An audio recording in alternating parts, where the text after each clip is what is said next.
എല്ലാവർക്കും നമസ്കാരം. എല്ലാവർക്കും ഈ പേജിലേക്കും ഈ ചാനലിലേക്ക് സ്വാഗതം. ഇന്ന് ഞാനുള്ളത് കർണാടകയിലെ ഗുണ്ടൽപേട്ടിലോ തമിഴ്നാട്ടിലോ ഒന്നുമല്ല, നമ്മുടെ കോട്ടയത്താണ്. കോട്ടയത്താണ് ഇത്തരം വലിയ രീതിയിലുള്ളൊരു പൂക്കൃഷി നമുക്ക് കാണാൻ കഴിയുന്നത്.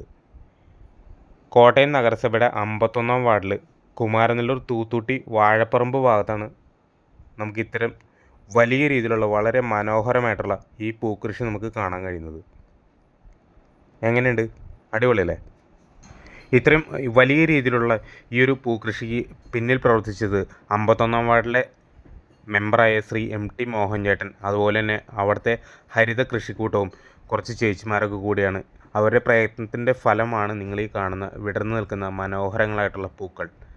അപ്പോൾ ഇവിടുന്ന് സ്ഥിരമായിട്ട് അമ്പലങ്ങളിലേക്ക് ആവശ്യത്തിനുള്ള പൂക്കൾ കൊണ്ടുപോകാറുണ്ട്. അതുപോലെ തന്നെ പല ആൾക്കാരും വന്ന് അവിടുന്ന് പൂക്കൾ വാങ്ങുന്നുണ്ട്. എന്തുകൊണ്ട് നമ്മൾ മറ്റുള്ള അന്യ സംസ്ഥാനത്തു നിന്ന് വരുന്ന പൂക്കൾ നമ്മൾ ആശ്രയിക്കുന്നു? ഒത്തിരി വില കൊടുത്ത് നമ്മൾ പല ആവശ്യങ്ങൾക്കും ഇപ്പോൾ ഡെയിലി ഉപയോഗിക്കുന്നുണ്ട്, അതല്ല ഓണത്തിന് അതുപോലുള്ള ആവശ്യങ്ങൾക്ക് നമ്മൾ ഉപയോഗിക്കുന്നുണ്ട്.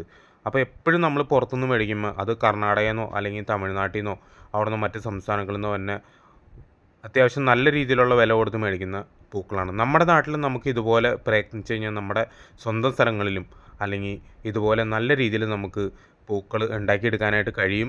അതെല്ലാവർക്കും ഒരു മാതൃകയാണ്. കോട്ടയത്തെ ഈ 51-ാം വാർഡിലെ ചേച്ചിമാർ വളരെ ഭംഗിയായിട്ട് നമുക്ക് കാണിച്ചു തന്നിട്ടുണ്ട്. ഇതിൻ്റെ വിശദമായിട്ടുള്ള കാര്യങ്ങൾ നമ്മളോട് നേരിട്ട് സംസാരിക്കും. ഇത് പൊതുവായിട്ടുള്ള വിപണിയിലേക്ക് എത്തിക്കുമോ, അതിൻ്റെ സാധ്യതകൾ എങ്ങനെയൊക്കെയാണ്, ഇത് എങ്ങനെയാണ് ഇത്രത്തോളം ഈ ഒരു അവസ്ഥയിലേക്ക് എത്ര ദിവസം കൊണ്ടാണ് ഈ രീതിയിൽ നല്ല രീതിയിലായ, അതിൻ്റെ എല്ലാ കാര്യങ്ങളും നമുക്ക് ഇതിൻ്റെ മെമ്പറോട് നേരിട്ട് നമുക്ക് സംസാരിക്കാം. കോട്ടയം നഗരസഭയുടെ 51-ാം വാർഡാണ് ഈ പ്രദേശം. കുമാരനെല്ലൂർ കടന്നക്കുടി വാഴപ്പറമ്പ്, കടന്നക്കുടി ക്ഷേത്രത്തിന് തൊട്ടു പുറയിലാണ് വാഴപ്പറമ്പെന്ന് പറഞ്ഞ 1 ഏക്കർ വരുന്ന ഈ പ്രദേശം. വളരെ കാട് പിടിച്ച് വളരെ മാലിന്യം കൊണ്ട് നിറഞ്ഞു നിൽക്കുന്ന ഈ പ്രദേശത്തെ ഒന്ന് മാറ്റിയെടുക്കുന്നതിന് വേണ്ടിയിട്ടാണ് നമ്മുടെ ഈ പ്രദേശത്തുള്ള കർഷകരും അടങ്ങുന്ന, സ്ത്രീകളടങ്ങുന്ന, കുടുംബശ്രീ അടങ്ങുന്ന ആൾക്കാരെല്ലാം കൂടെ കൂട്ടി ഒരു ഹരിത കൃഷിക്കൂട്ടം എന്ന ഒരു പദ്ധതിക്ക് രൂപം നൽകുകയും അതിൻ്റെ ഭാഗമായിട്ട് ഇതേപോലൊരു ആശയം, ഈ കാര്യങ്ങൾ പൂക്കൃഷി എന്നുള്ളൊരാശയം ഉണ്ടായതിൻ്റെ ഭാഗമായിട്ട് 2000 തൈയാണ് ഇവിടെ ഇതുമായിട്ട് ബന്ധപ്പെട്ട് വെച്ചത്. ഇത് പൂർണ്ണമായിട്ടും തന്നത് കുമാരനെല്ലൂർ കൃഷിഭവനിൽ നിന്നാണ് തരികയും അതിൻ്റെ മേൽനോട്ടമൊക്കെ തന്നെ അതിൻ്റെ ഉപദേശമൊക്കെ തന്നെ നൽകുകയും ചെയ്തിട്ടുള്ള ഒരു സാഹചര്യമാണ്.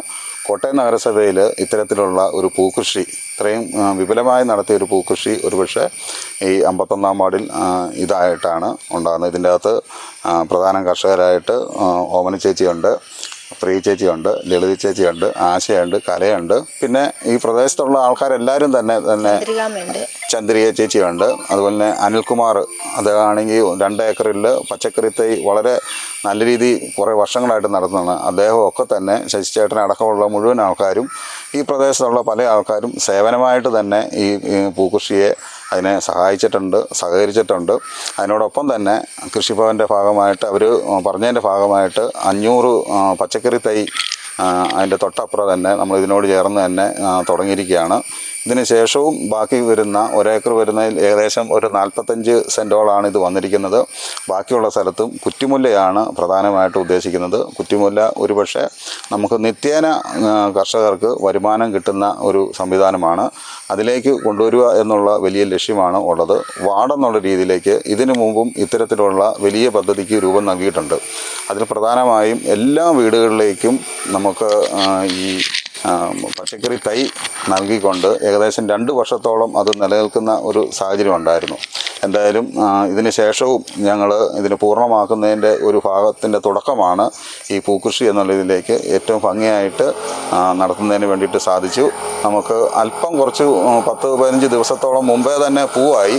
ഇതിൻ്റെ ഭാഗമായിട്ട് നമുക്ക് അത്തം മുതൽ നമുക്ക് പ്രദേശത്തെ മുഴുവൻ വീടുകളിലേക്കും, പൂവിടുന്ന മുഴുവൻ വീടുകളിലേക്കും ഇത് കൊടുക്കുന്നതിന് വേണ്ടിയിട്ട് സാധിക്കും. മറ്റൊന്ന് ക്ഷേത്രങ്ങളിലേക്കും ഒക്കെ തന്നെ ശ്രീകൃഷ്ണ ജയന്തി ആ ദിനത്തിൻ്റെ അന്ന് കടന്നക്കുടി ശിവക്ഷേത്രത്തിലേക്കുള്ള പൂവെല്ലാം തന്നെ ഇവിടെ നിന്നാണ് നൽകുന്നത്. തൊട്ടടുത്തുള്ള വില്ലൂന്നി ഭാഗത്തെ ഒരു ക്ഷേത്രത്തിലേക്കും ഇവിടെ നിന്ന് തന്നെയാണ് പൂ നൽകിയിരിക്കുന്നത്. ഞങ്ങളെ നമ്മൾ പൂക്കൃഷിയെ പറ്റി പരിചയപ്പെടുത്തുന്ന ഞങ്ങളുടെ മെമ്പർ ആയ മോഹൻ സാറാണ്. ഞങ്ങൾ ഇത്രയും പേരും ഒരാളും കൂടി ഉണ്ട്, അവർ കുളിക്കാനൊക്കെ പോയിരിക്കുക. അപ്പോൾ ഞങ്ങളെല്ലാവരും കൂടി ഞങ്ങളുടെ പ്രയത്നം കൊണ്ട് ഞങ്ങൾ ഇത്രയൊക്കെ ആക്കി വെച്ചു. പിന്നെ ഞങ്ങൾക്ക് കുറച്ച് പച്ചക്കൃഷികളുണ്ട്, അത് ഞങ്ങൾ ഈ കഴിഞ്ഞ ദിവസം വളമൊക്കെ ഇട്ട് കിളച്ച് ശരിയാക്കി വെച്ചിരിക്കുകയാണ്. പിന്നെ ഓണമാകുമ്പോഴത്തേക്കും ബാക്കി പൂവെല്ലാം പറിച്ചു കൊടുക്കണം. പിന്നെ കുറച്ച് പേര് ചോദിച്ചിട്ടുണ്ട് മാല കെട്ടി കൊടുക്കാൻ. അത് ഞങ്ങൾ യൂട്യൂബിനകത്ത് കണ്ട് ഞങ്ങൾ അതും പഠിച്ചു, എല്ലാവരും പഠിച്ചു വെച്ചിരിക്കുകയാണ്. അത് ഞങ്ങൾ ഇന്ന് നാളെ മുതലൊക്കെ ആയിട്ട് ഞങ്ങൾ കെട്ടി ഓരോ വണ്ടിക്കാർക്ക് കൊടുക്കാമെന്ന് മോഹൻ സാറ് പറഞ്ഞിട്ടുണ്ട്. അതനുസരിച്ച് ഞങ്ങൾ മുന്നോട്ട് പോകുന്നു. ഞങ്ങൾ സന്തോഷവതികളാണ് ഇപ്പോൾ എല്ലാവരും. ഈ പൂക്കൾ ആവശ്യമുള്ളവർക്ക് വിളിക്കാനായിട്ട് ഞാൻ നമ്മുടെ വാർഡ് മെമ്പർ ശ്രീ മോഹൻചേട്ടൻ്റെ നമ്പർ ഞാൻ ഈ ഡിസ്ക്രിപ്ഷനിൽ കൊടുത്തേക്കാം. അപ്പോൾ ആർക്കെങ്കിലും ഈ പൂ ആവശ്യമായിട്ടുണ്ടെങ്കിൽ നേരത്തെ തന്നെ വിളിച്ച് ബുക്ക് ചെയ്ത് കഴിഞ്ഞാൽ നിങ്ങൾക്ക് ആ സ്പോട്ടിൽ പോയിട്ട് പൂ കളക്ട് ചെയ്യാവുന്നതാണ്.